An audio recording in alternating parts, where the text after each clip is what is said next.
Okay, we go on to the next paper. Is by Geore Blyholder from the University of Arkansas. Mr. Chairman, I wish to thank you for keeping this symposium on schedule enough that I had time for my paper. Thank you.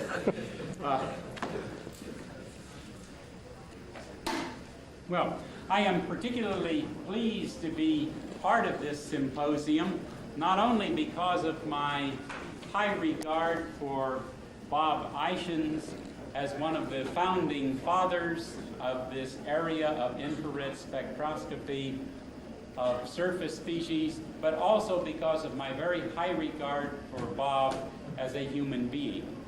When I was a postdoctoral fellow, I got the opportunity to go to a Gordon conference, and Bob Ishins was there, and when I talked to him about desiring to do spectra of surfaces, he invited me to come by his laboratory in Beacon, New York, and see his equipment and see how they did things and learn about the way they did things. So not only did he spend some time on a Saturday showing me around the laboratory and showing me how to do things, but he also, with his wife, invited my wife and I to stay overnight in their house so that we had a place to stay. So I really appreciated that graciousness shown to me, a beginner in the area.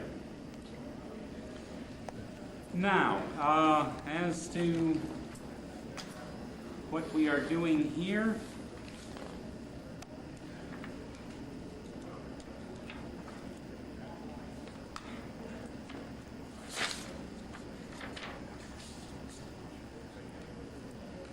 I am talking then this afternoon about bonding and orientation of a triglyceride adsorbed on siliicic acid. My co-authors with this are Chitali Adhikari, who is a graduate student in the food science department and actually measured all of the spectra that you'll see here, and Andy Proctor, who is an assistant professor in the Department of Food Science and was interested in this project, which is one that is concerned with removing impurities from soybean oil. Now, I'm going to use a diffuse reflectance technique, and so let me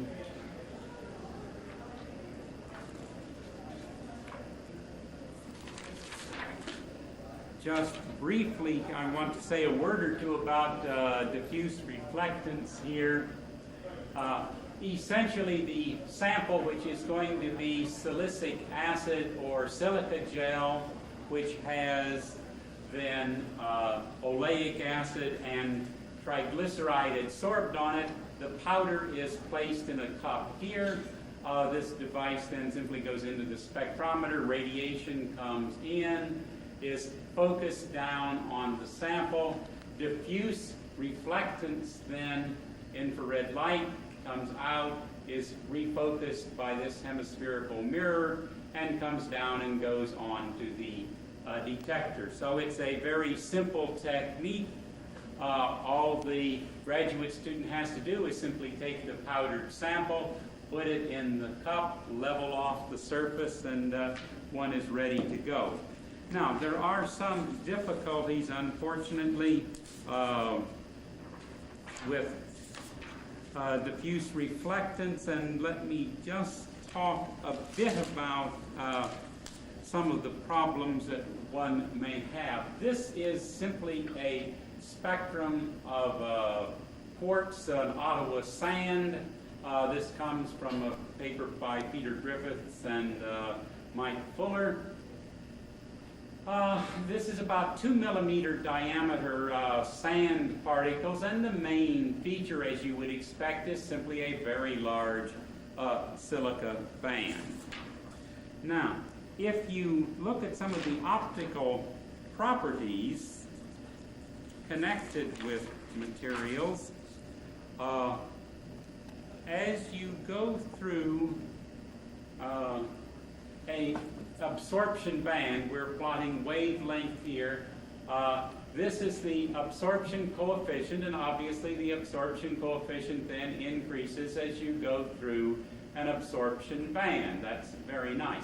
If you look at the specular reflectance, as you go through that absorption band, you find the specular reflectance increases, but its maximum is not exactly at the same place as the maximum in the absorbance. If you look at the volume diffuse reflectance, you see that decreases as you go through an absorption band. It is centered at the same place as the maximum in the absorption coefficient. If you add the two reflections together, then clearly you get an asymmetric peak here, a sort of derivative looking curve. And that can result in some rather interesting spectra as you are going through a diffuse reflectance spectrum.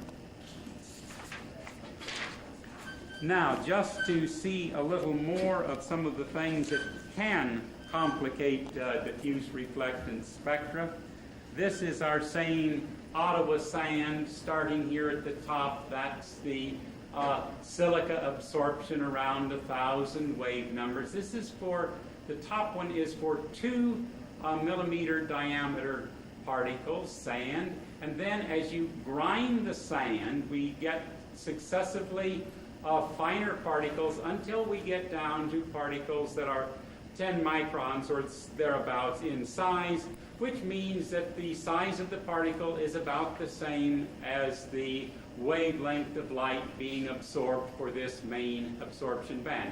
And notice what the reflectance does. It goes through from showing a very large change in reflectance as you go through the band down to where you have a very small change in reflectance as you would sweep through the band. Okay, what this is here for is just simply to say that you have to be rather careful in doing reflectance spectroscopy. When you have strong bands, you can get some rather interesting events, and if you start subtracting spectra one from another, you have to be a little bit careful then if you are in the region of any strong absorption band in the background. All right, with that kind of thing in mind then, that you do have to be careful with diffuse reflection spectra, let me look at the molecules we're going to be interested in. This is oleic acid. And notice just simply the acid group on the end, then long chain hydrocarbon, and a triglyceride here, and again we have an ester linkage of the long chain fatty acid to then glycerol. In the case of the particular triglyceride we're going to deal with this afternoon, all 3 of the side chains are in fact oleic acid. Well, all right, to look at the diffuse reflectance spectra then of the silicic acid, which is just simply silica gel. You can see why I'm concerned about doing subtractions, and why one might want to be concerned about subtractions in the presence of major bands. The silicic acid, the strongest feature here, of course, is just simply the SiOSi type of absorptions. This is water on the surface. This is a rather wet material as these people use it. Frankly, I was surprised it absorbs things as well as it does. These are just more SiO bands. That's CO2 in the gas phase. And this huge feature here, of course, is nothing more than hydrogen bonded water. This silicic acid, as they use it, is pretty close to 40% water. All right, so that's the basic material we have to work with. No, we don't need that. You believe me when I tell you that it's reproducible. We can do the same thing and you'll get exactly the same spectrum. I've got spectra here where it was done several months apart and subtracted the two and get a reasonably decent straight line. All right, so in spite of the things I started out saying about diffuse reflectance spectra, it is reproducible if you're careful about how you do it. Okay, this is the spectrum of oleic acid transmission spectrum, just simply a drop of the material spread out on a salt window. I want to call your attention to a couple of features we're going to be interested in. This, of course, is the carbonyl stretch, and notice that's a very narrow band. Then we have the carbon-hydrogen region, another region we're going to be interested in. The largest band there is the asymmetric CH2 stretch, and then we have here at half that intensity the symmetric CH2 stretch.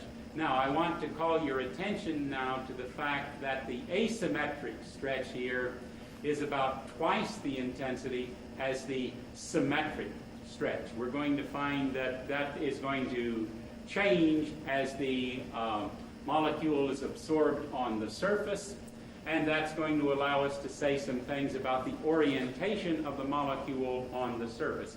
In fact, I will say now that I know of no other case and have not been able to find any other case where the symmetric and asymmetric bands have changed so much in intensity just by putting the molecule on a surface like silica. And I'm going to interpret that in terms of an orientation effect on silica, which I'm hoping maybe you can tell me that I am wrong, but as far as I know, that's fairly unique to be able to say much about the orientation of a molecule on a material like silica.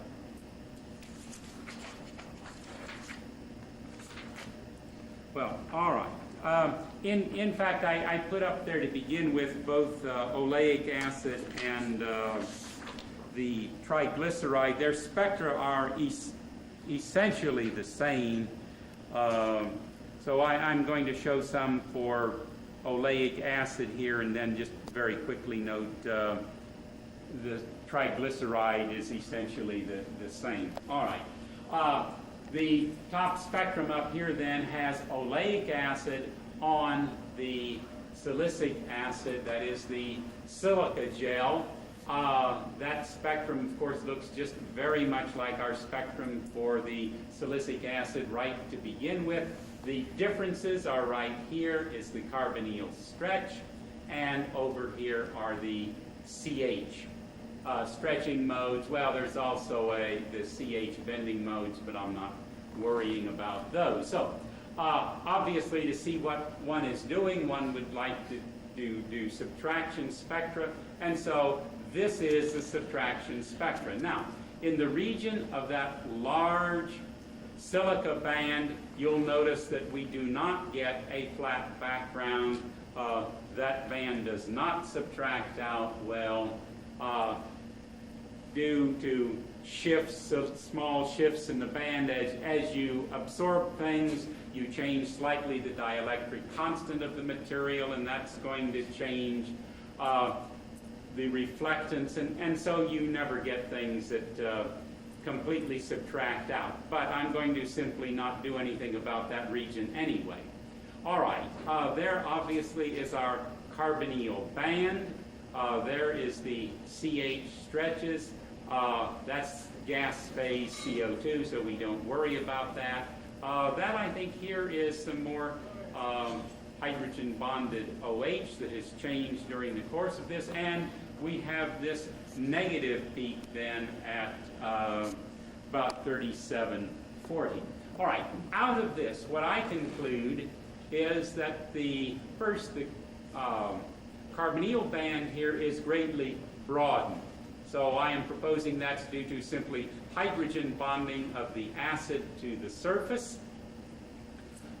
Then we have this negative OH feature, which is right in the region of a 3-OH band, which suggests then that the oleic acid has simply hydrogen bonded to the surface via the carbonyl band of the acid. And notice we have not formed any carboxylate structures or anything. We are still dealing with the carboxylic acid.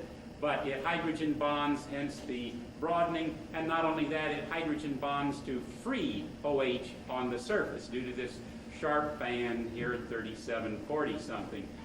Frankly, with all of that water on there, I was amazed that there was any free OH left on that surface. But that says that there was. So that suggests then that the main bonding then of the silicic acid onto the surface was this simple hydrogen bonding structure that's been proposed in the past for this sort of thing, but no firm evidence for what's happening. Is there's the acid with the carboxylic acid, there's a surface SiOH, and then we simply have hydrogen bonding then of the carbonyl group to the OH, free OH on the surface. That's called hydrogen bond 1, and I think we have very strong evidence for that. People have also suggested that the OH from the acid was hydrogen bonded to the oxygen from the surface OH group. We really have no evidence one way or the other as to whether hydrogen bond 2 exists or not. All right, I think that takes care of the main material on the surface and tells the food science people how these things are absorbed on the surface. But I think there's a little more of interest to us in the spectra. Okay, this is soybean oil, and you just look at that, and that looks exactly the same as the oleic acid, as it should, because it simply has 3 oleic acid molecules bonded to the glycerol, and so that all looks the same. You absorb that, and that's fine. The carbonyl stretch here is broadened, and that's as you would expect. Again, though, well, there's the it's hydrogen bonded through the carbonyl group.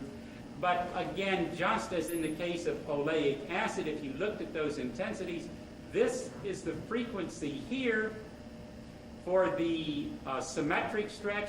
This is the frequency where the asymmetric stretch is. And remember up here, asymmetric stretch huge, symmetric stretch much smaller.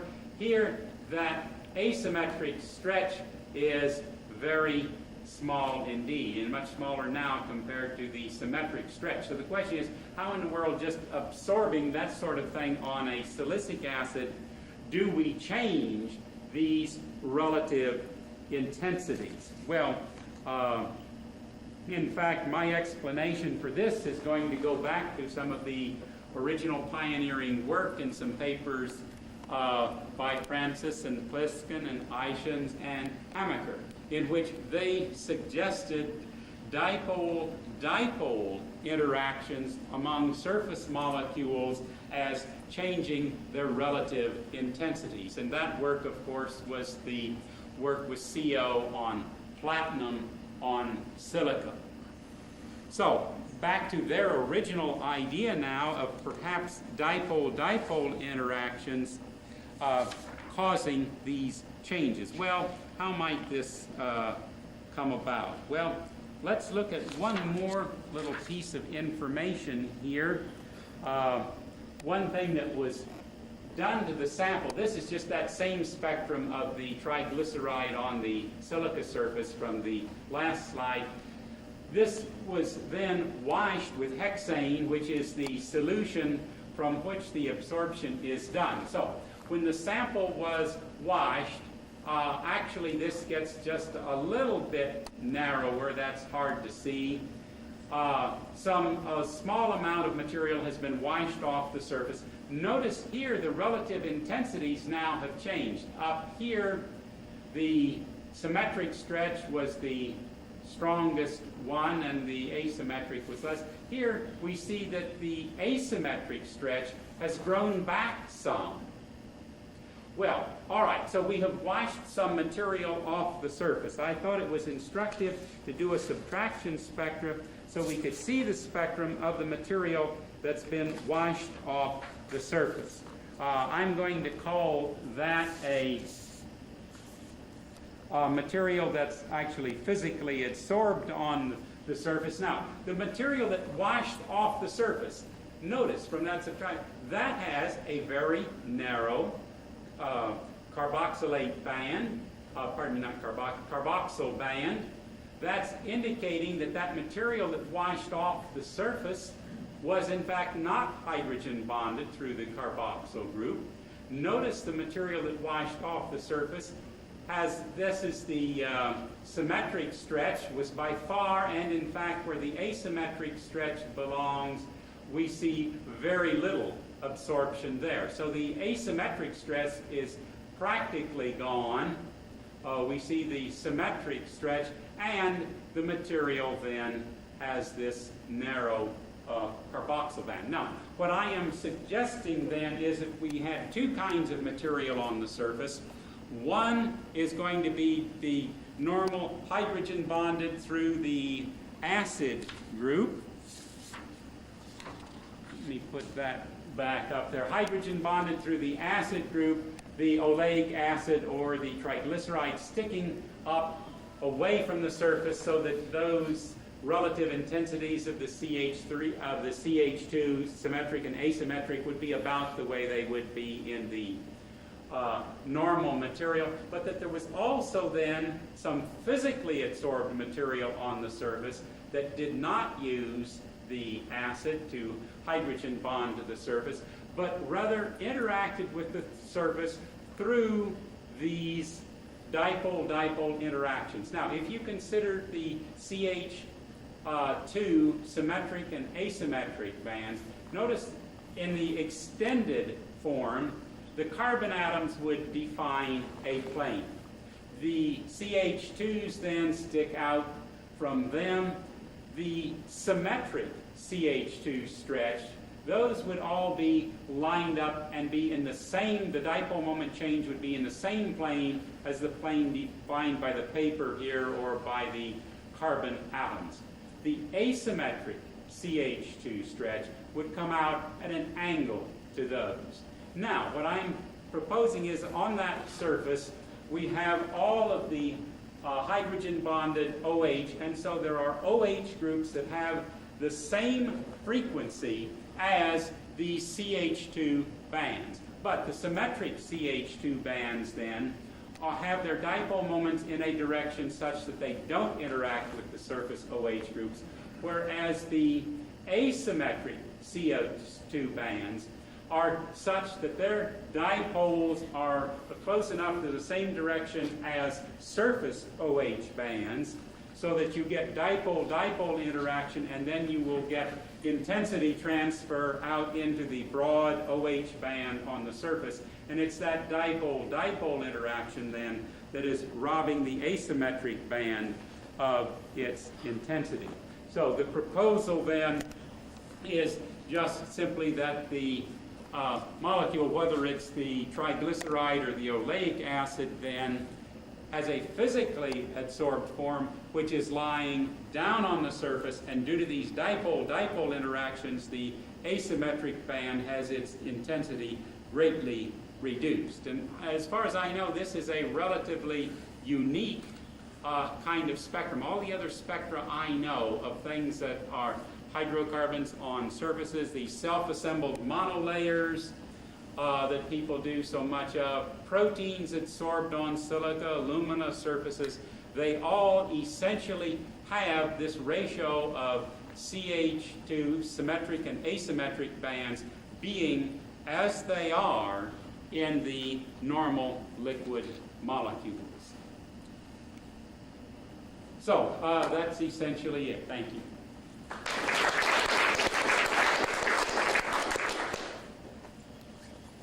Yes? In the subtraction spectrum, why is there no free OH loss? Oh, that's because some of the stuff has been lost off the surface, and there is some chemisorph stuff lost off of there too. And so those don't stay completely the same. When it's washed? Yeah, yeah. George, you're talking about dipole coupling between CH motions and OH motions, but the frequencies are different for those, right? No, they're the same. They're the closely the same. Okay, yeah, no, because if you will notice in my spectrum, that big OH band, those are in the same, well, where is that? Okay, yeah, that one will do. There is the CH bands, and notice that's still in the envelope of all of that OH. So there are OH bands with the same frequency and, well, end frequencies nearby, all across there. There's the whole spectrum. So that's essentially the interaction that people originally said you would never see metal carbon bands, because they said the metal carbon bands weren't close enough to the same frequency as the photon bands in the metal, and therefore there would be all of this interaction and they would be wiped out. The theory for this would be the same as this theory for that.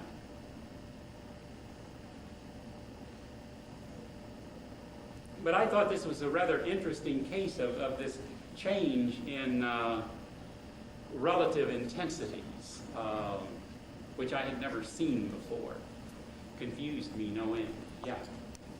I just want to thank the chairman of these 3 sessions for a fantastic job and for organizing the symposium honoring Blyholder. So I think it's a marvelous idea, and I want to thank you for all the audience.